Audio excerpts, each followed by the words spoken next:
Gestion actuelle de la République démocratique du Congo, Denis Mukwege, sorti du silence face à la presse. Le prix Nobel de la paix a justifié son alliance avec Martin Fayulu et Matata Ponyo. Il est également revenu sur les griefs qu'il reproche au régime Tshisekedi. Ouverture ce mardi du forum sur l'unité, la cohésion, la paix et le développement de l'espace Grande Orientale à Kisangani dans la Chopo. Plusieurs personnalités y prennent part. La province de Maniema aussi s'apprête pour la tenue de son forum en janvier prochain. Transformation physique provoquée due aux produits incontrôlés chez les femmes en Afrique. Conséquences et dangers de ce produit, on en parle dans ce journal, dans notre rubrique santé. Nouveau journal sur Télé 50, bienvenue à tous. Depuis vendredi dernier, le mouvement des 23 a cédé les 3 positions qu'il occupe dans la zone opérationnelle de Kibumba au nord Kivu. Par ailleurs, une autre source déplore de constater la présence de leurs soldats qui passent et repassent dans cette entité, ainsi que plusieurs autres qui ont été aperçus sur les routes désertes agricoles. Pour en parler, nous sommes en ligne avec le président de la société civile de Nyiragongo, Jean-Claude Mambo. Bonjour, dites-nous, qui constatez-vous exactement à Kibumba? Je disais que les informations qui circulent dans les réseaux sociaux, dans certains médias, faisant état du retrait des terroristes du M23 dans le groupement Kibumba et Buhumba, vraiment, ce sont des fausses. Pourquoi? Parce que le M23 avait annoncé son retrait plutôt dans ces 2 groupements, mais c'était juste de mascarade, donc c'était vraiment juste une blague. Parce que si vous arrivez vous-même sur le terrain, vous allez remarquer qu'ils sont là, ils sont présents dans presque toutes les positions qu'ils occupent. Donc la population qui voulait se rendre urgemment et regagner leur village se heurte vraiment à beaucoup de difficultés, voire même beaucoup de cas de violation des droits humains qui sont perpétrés par ces mêmes terroristes du M23 contre elles. Si vous voyez un motard même, il a été copieusement tabassé, jusqu'à abandonner même sa moto au niveau du village Kingarame, et ce dernier a tracé les chemins dans le parc national de Virunga pour regagner les zones qui sont sous contrôle du gouvernement congolais. Nous profitons de l'occasion pour vous dire, même au niveau des frontières, vous remarquerez qu'il n'y a plus de position RDF, donc de l'armée rwandaise, du côté Rwanda, parce que ils sont presque tous à Kibumba et Buhumba, c'est là où ils sécurisent maintenant leurs frontières à partir de la RDC. Donc, en un mot, le M23 n'a pas quitté, le M23 reste dans ses positions et continue d'ailleurs à mener beaucoup de filles, il continue à troubler ou soit à interdire la population de passer même nuit là-bas. Et la population a aussi compris et ne se rend plus là-bas. Mais une chose étonnante c'est que les forces de l'EAC sont cantonnées juste à côté, notamment au niveau de 3 antennes Kibumba et une autre position au niveau du bureau administratif de la commune rurale de Kibumba. C'est juste à côté de la route et à côté du parc national de Virunga. Mais toutes les maisons jusqu'à présent sont contrôlées et sont assiégées par les rebelles du M23. Jean-Claude Mambo, merci. Je le disais au sommaire, au lendemain de leur déclaration commune sur l'état actuel du pays, Denis Mukwege s'est exprimé pour justifier sa position par rapport à son alliance avec Matata Ponyo et Martin Fayulu.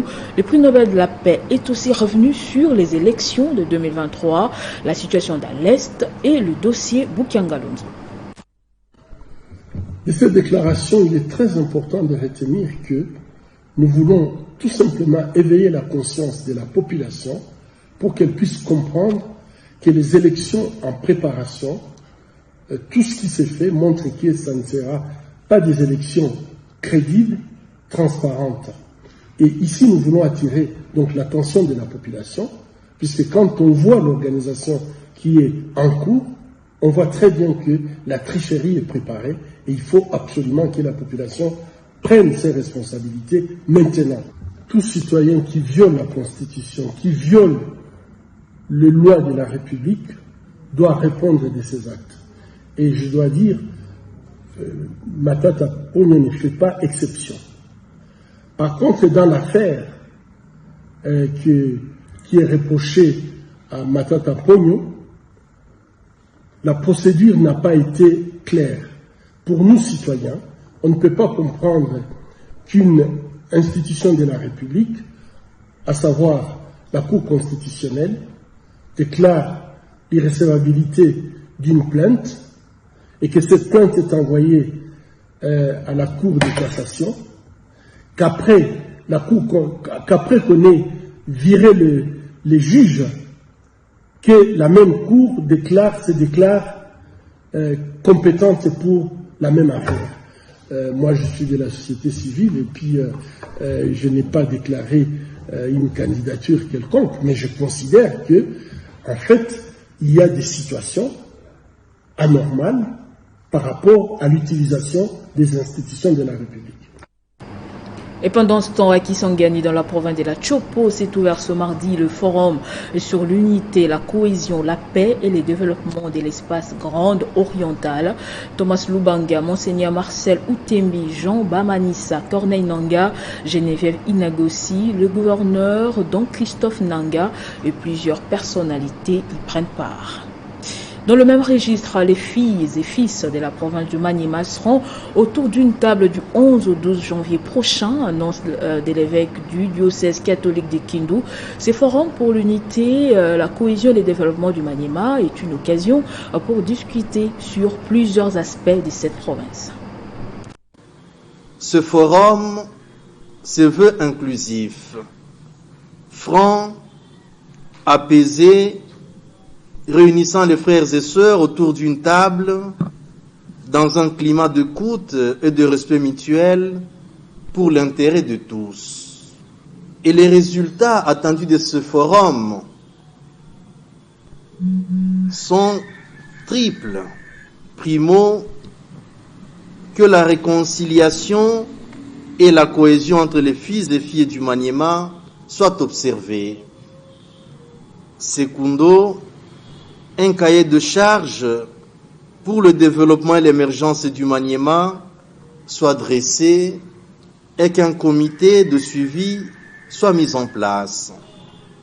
Tertio, qu'un climat apaisé entre les leaders politiques, socio-économiques, culturels, religieux, coutumiers, scientifiques soit désormais observé. Ce forum est une initiative citoyenne.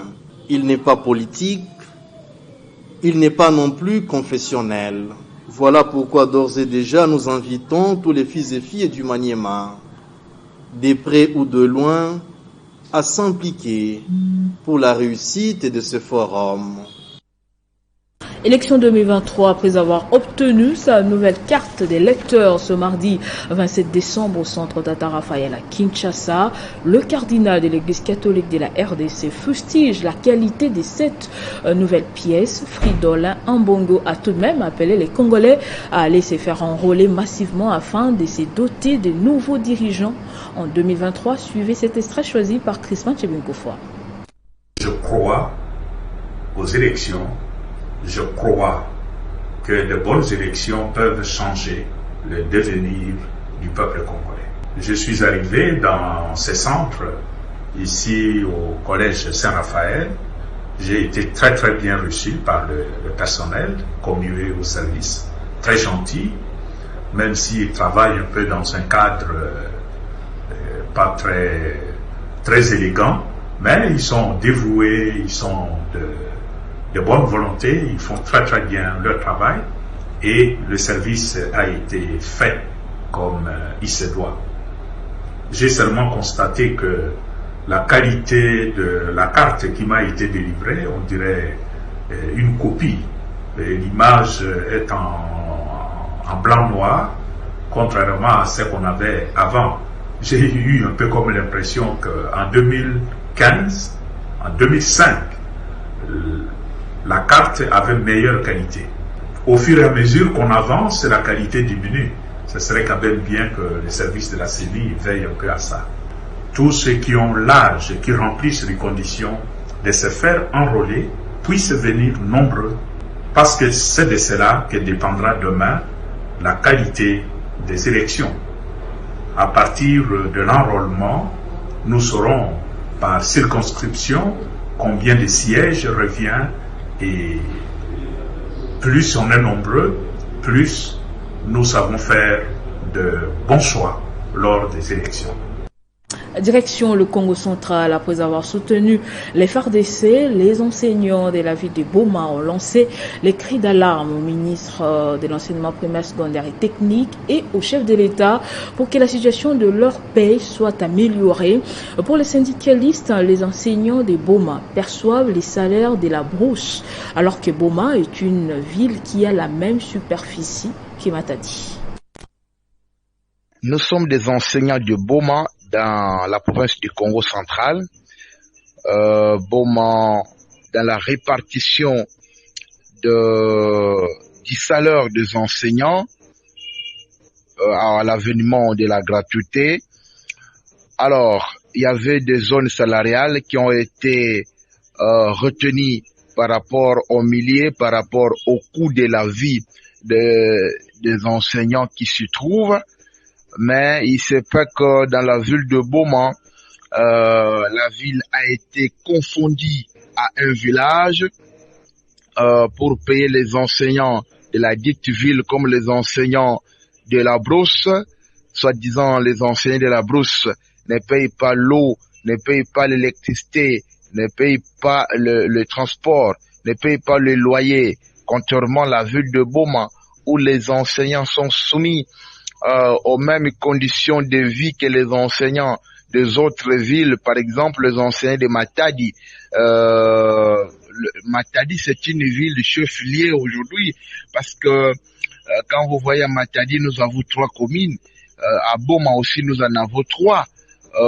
La course du transport à Matadi est la même qu'ici à Boma. Le montant qu'un enseignant de Matadi paye pour le loyer, c'est le même montant qu'un enseignant de Boma paye. En quoi l'enseignant de Boma doit être réduit à un enseignant de la brousse? Voilà. Et quand nous voyons certaines villes chef-lieux qui viennent d'être créées par le découpage de 26 provinces, il y a même des villes qui ont une dimension de la commune de Boma. Autre chose, les prouesses de la médecine traditionnelle ne sont plus à démontrer dans le monde et en Afrique, surtout après la Covid-19. La médecine traditionnelle commence à être admise dans des grandes organisations internationales financées par l'Organisation mondiale de la santé, ce qui ressort des conclusions des Prometra Afrique à Dakar au Sénégal, un forum où le produit congolais Manacovid a été plébiscité. La médecine traditionnelle africaine constitue l'espoir de la santé, du bien-être de l'humanité. C'est ce qui ressort des conclusions de la session annuelle des Prometra International, une ONG fondée depuis 1971, regroupant les scientifiques de plus de 20 pays d'Afrique, d'Europe et d'Amérique. Des travaux qui se sont déroulés à Dakar au Sénégal. Les participants ont martelé sur la nécessité d'utiliser les médicaments issus de la pharmacopée africaine et quelques produits congolais ont été présentés, notamment Manadiar, Manalaria et Manacovid. Nous sommes venus et nous avons apporté avec nous des preuves des produits locaux qui ont fait leur actif dans nos pays et dans les pays voisins. C'est ainsi que je peux citer, en ce qui concerne les CRPL, vous avez le Manalaria, vous avez le Manadiar, vous avez le Manacovid qui a fait toute son activité dans la pandémie de Covid-19. Selon l'Organisation mondiale de la santé, des millions de personnes dans le monde recourent en premier lieu à la médecine traditionnelle pour traiter de nombreuses maladies. Car la médecine traditionnelle occupe également une place de plus en plus importante dans le monde de la science moderne. Pour l'OMS, quelques 40% des produits pharmaceutiques autorisés et utilisés aujourd'hui sont issus des substances naturelles, ce qui souligne l'importance vitale de la conservation de la biodiversité et de la durabilité. Toujours en santé, 3 adolescentes se retrouvent avec le muscle fessier infecté après s'être fait injecter du bouillon pour se grossir cette partie du corps. Leurs familles ont dû recourir à la chirurgie pour soigner ces dernières. C'est malheureusement l'une des pratiques que certaines femmes africaines adoptent pour rebondir leur forme fessière sans forcément connaître le réel danger qu'elles courent. Les explications dans ce reportage d'Abiba Massoudi. Ça se joue entre douleur et lamentation. Position favorable, les fesses en l'air. Malheureusement, ça paye cash à ces 3 jeunes filles en toute horreur admises à l'hôpital de district de Bachia au Cameroun. Le fesses en état de pourrissement. Les fesses en état de pourrissement. L'histoire révèle qu'elles se sont injectées du cube magie dissous dans de l'eau avec pour objectif de faire grossir les fesses. Les douleurs fessières se sont tuméfiées et elles se sont abcédées. Donc du coup, nous assistons ici à des abcès fessiers très profonds. On a pris un demi-cube, on a mis dans l'eau, dans le gobelet, on a mis un peu l'eau et on a mis dans la seringue. Je me suis d'abord injectée. Encore sous l'effet de puberté ravageuse, elles avaient pour rêve chacune d'avoir une postérieure rebondie. Finalement, l'affaire tourne mal. La prise en charge impose ici une chirurgie urgente pour limiter le dégât. L'opération a réussi. On a fait des mises à plat avec évacuation de grandes quantités de pus, en moyenne 500 cc, 500 ml pour chaque fesse, chez chaque fille. Bon, à ce jour, je dirais que leur vie n'est pas en danger, mais elle nécessite un suivi. On retrouve au grand marché, pharmacie et même dans la cité, plusieurs sortes de produits pouvant rebondir le fesse. Il est donc important que le genre féminin réalise enfin le danger auquel elle s'expose. À bon attendeur s'aligne dans le monde. Le bilan de la tempête hivernale qui frappe les États-Unis est revu à la hausse. À ce jour, près de 50 personnes sont mortes à cause de cette catastrophe et des milliers vivent dans le noir faute de courant électrique. Les autorités américaines appellent leurs compatriotes à la vigilance. Le bilan continue de grimper. La violente tempête hivernale frappant les États-Unis depuis plusieurs jours a causé la mort d'une 50aine de personnes dans le pays à ces jours, indiquent plusieurs sources. Il est bien trop tôt pour dire que c'est terminé, a mis en garde la gouverneure de New York, Kathy Hochul, précisant que jusque 30 cm de neige devaient encore tomber. C'est clairement les blizzards du siècle, a-t-elle ajouté lors d'une conférence de presse depuis la ville de Buffalo. Même si l'intensité de la tempête n'est plus celle de ces derniers jours, il est toujours dangereux d'être dehors, a-t-elle alerté. L'ouest de l'État de New York, pourtant habitué au froid et aux tempêtes, a été enseveli durant le week-end de Noël sous des mètres de neige, subissant des températures polaires depuis la semaine dernière.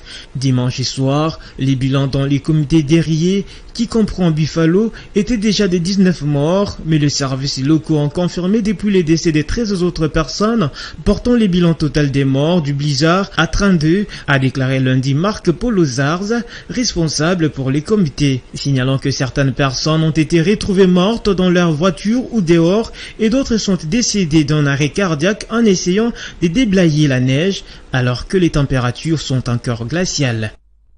Et ce journal est terminé, place au rappel des titres. Gestion actuelle de la République démocratique du Congo, Denis Mukwege sorti du silence.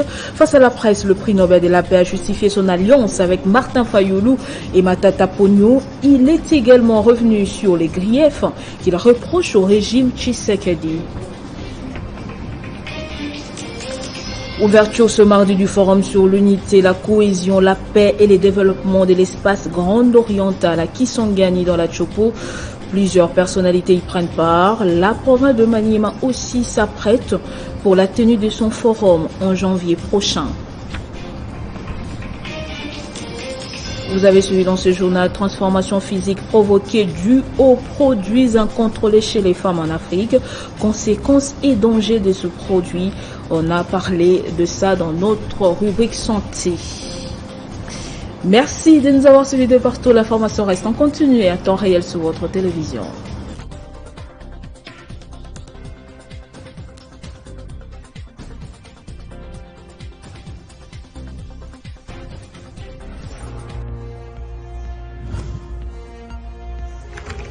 L'actualité reste en continu.